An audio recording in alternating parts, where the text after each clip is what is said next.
place. I've mended all my ways, repented, seen the light, and made a switch. True? Yes. And I fortunately know a little magic. It's a talent that I always have possessed. And they lately please enough, I use it on behalf of the miserable, lonely, and depressed. Pathetic, poor, unfortunate souls in pain, in need. This one longing to be thinner, that one wants to get the girl, and do I help them?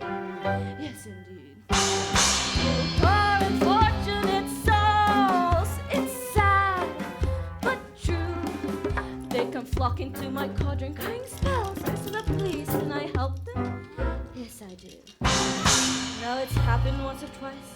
Someone couldn't pay the price, and I'm afraid I had to rake him across the coast.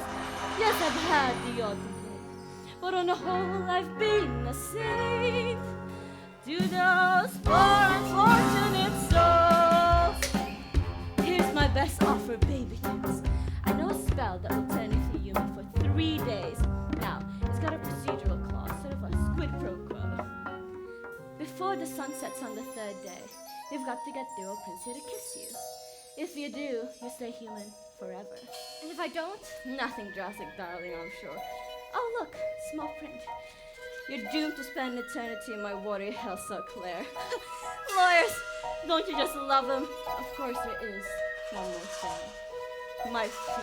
I don't have anything. I'm not asking for much, only your voice. Without my voice, how can I ever? You'll have your looks, your pretty face. Come on, you poor unfortunate soul.